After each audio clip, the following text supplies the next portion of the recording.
O Senhor esteja convosco.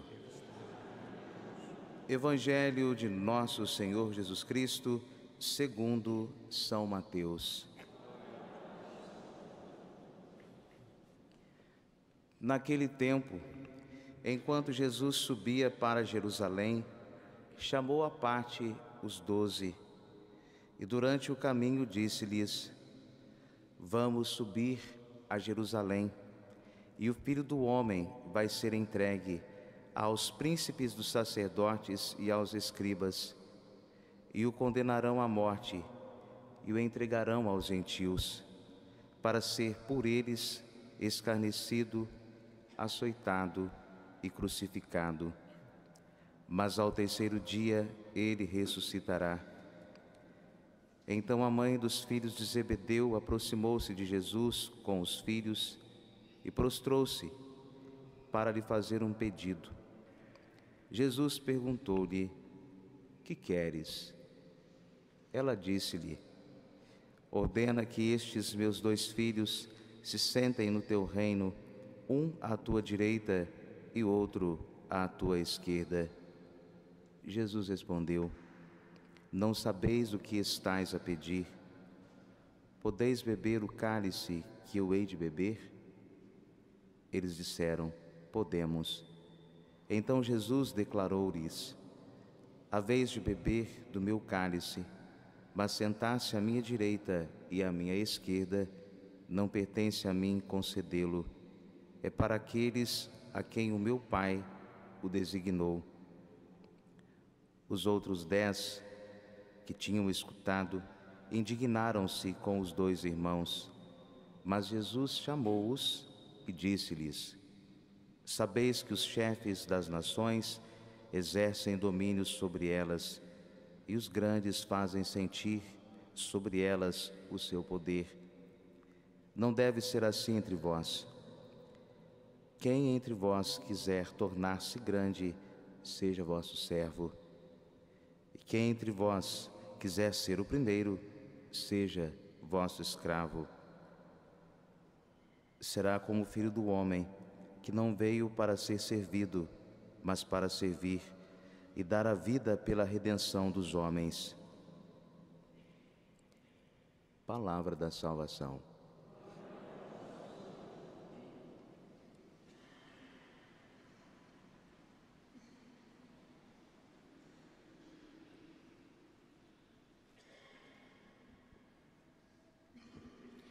Caríssimos irmãos e irmãs, na nossa caminhada nesse tempo da Quaresma, a cada dia que escutamos a liturgia da palavra, somos sempre desafiados a olhar para a nossa conduta de vida, do nosso oferecimento diário a Deus, nos passos de Jesus. Se estamos realmente a buscar uma conversão sincera da nossa vida. Quando nós escutamos a nossa liturgia hoje, vemos primeiramente que o profeta Jeremias, numa forma de oração, vai rezar, de certa forma, pedindo uma ajuda de Deus. Num momento difícil da sua vida, em que os seus inimigos querem apagar a sua vida. Ajudai-me, Senhor, escutai a voz dos meus adversários. Lembrai-vos de mim. Há momentos da nossa vida também em que com certeza dirigimos as nossas orações a Deus, pedindo também proteção, pedindo também que Deus ilumine o caminho daqueles que nos odeiam. No entanto, esta palavra é justamente para poder dizer que aquilo que o profeta passou é concretizado particularmente na vida de Jesus. Jesus, que passou por esse mundo a fazer o bem, recebeu no final da sua vida terrena o mal, praticado por aqueles que desejavam a dominação, desejavam o poder e muitas outras coisas. Quando nós escutamos esse Evangelho, pela terceira vez, Jesus fala para os seus discípulos: da sua paixão, daquilo que vai passar, que vai sofrer, tudo aquilo que vai acontecer com ele. E aqui ele está a subir para Jerusalém. E isso significava que tudo iria concretizar, porque Jesus já tinha consciência de tudo aquilo que ia acontecer.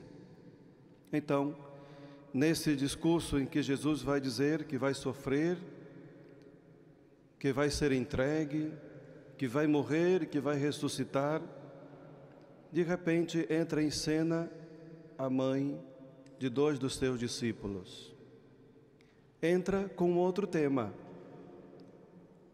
É claro que no imaginário de muita gente naquela altura, pensava que Jesus iria reinar como um governo deste mundo, que Jesus fosse um político poderoso, que iria tirar todo o poderio de Roma. Então, alguém que veria realmente com a força e um poder relacionado com este mundo.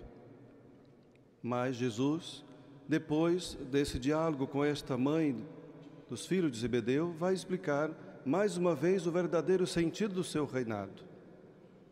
Então chega a mulher, ajoelha-se diante de Jesus e vai fazer um pedido especial para os seus 2 filhos. Senhor, que os meus filhos sentem um à tua direita e o outro à tua esquerda. Jesus vai logo responder que ela não sabe o que está a pedir, porque está fora do contexto.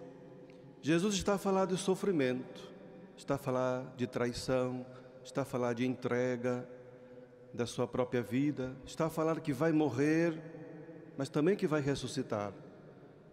E a outra chega fora do contexto a pedir um lugar de destaque para os seus filhos. É como que a sociedade ainda hoje continua a alimentar dentro de si que os lugares especiais de destaque nas empresas, seja onde for, é como se fosse algo extraordinário, algo mais importante do mundo. É logicamente que nós sabemos que o desejo de toda mãe é que seus filhos sejam felizes, é que seus filhos, não é, sobretudo nos dias de hoje, sejam doutores, sejam mestres, é que alcancem bons lugares, é que ganhem muito dinheiro, é que tenha muito poder. Muitas mães são assim. Mas nesse contexto, né, dar a entender que não estavam a entender nada daquilo que Jesus dizia. Muitas vezes também na nossa vida acontece também dessa forma. A palavra de Deus diz algo para nós e nós interpretamos de uma outra maneira, totalmente distinta e contrária aos valores do reino de Deus. Então, Jesus vai falar no cálice. Por acaso, eles podeis beber do mesmo cálice que eu? Por que poder ou beber do mesmo cálice de Jesus representa passar pelo mesmo sacrifício que ele, de oferecer a sua vida em função dos outros. Também eles, como disse o próprio Jesus, irão beber, porque também entregarão a sua vida por causa de Jesus e por causa da sua missão. Mas esse pedido de um determinado lugar de privilégio acaba por causar nos outros irmãos sentimento de raiva, de inveja e de ciúmes. Afinal de contas, Jesus chamou todos os 12. Então todos deveriam sentar ao lado de Jesus, não é? Por que 2 haveria de ter o privilégio? Mas Jesus vai mostrar mais uma vez o sentido do maior valor do seu reino, de viver na simplicidade da vida, na entrega por amor de Deus e dos outros, mas também Jesus vai mostrar uma diferença entre os chefes desse mundo e entre aqueles que servem ao reino de Deus. Os chefes desse mundo, das nações, são dominadores, têm um poderio próprio, mas entre vós, ou entre nós, que também somos discípulos de Jesus, não deve ser assim. Não devemos trazer dentro do nosso coração o desejo, cada vez mais, como crentes, seguidores de Cristo, de sermos maiores que os outros, de termos determinados poderes, de podermos diminuir os outros irmãos ou nos colocar mais importante que eles. Então Jesus diz: entre vós não deve ser assim. Quem quiser ser o primeiro, torne-se o servidor dos outros. Então o serviço humilde, de entrega, sem desejar algo em troca, em total disponibilidade, é aquilo que Jesus espera dos seus discípulos, daqueles que o seguem. E nesse tempo da Quaresma, é um tempo favorável de podermos refletir a nossa vida, como nós temos andado esse tempo. Quais são os nossos desejos, nossos maiores anseios? Aquilo que mais desejo é realmente agradar o Senhor, é viver, fazer com que o reino de Deus aconteça, ou estou sempre a desejar as coisas passageiras desse mundo, os poderios e os lugares mais importantes? Tudo neste mundo passa. Já dizia Santa Teresa, só Deus permanece e não muda. Agradecendo a Deus a oportunidade também de celebrarmos nesse dia em que civilmente celebramos o Dia da Mulher, não podemos também deixar de esquecer tantas mulheres que trabalham, sejam as mães ou não, mas que são mulheres guerreiras, são mulheres fortes, com muitas capacidades, mas que também muitas andam a sofrer, muitas vezes pela opressão, muitas vezes dentro de própria casa, em outros lugares. Queremos lembrar de todas aquelas mulheres que ninguém lembra delas. Quero lembrar de tantas mulheres anônimas que tanto fazem para que a sociedade seja melhor, para que a fé nas nossas comunidades também seja mais viva e melhor. Veja, se formos contar aqui, quantos homens e quantas mulheres, não é? Então vocês fazem uma parte muito importante, significativa, presença na igreja e também na sociedade. Desejamos a todos a felicidade, a saúde, e que Deus abençoe com a proteção divina e a proteção de Nossa Senhora a cada dia da vossa vida. Seja louvado nosso Senhor Jesus Cristo.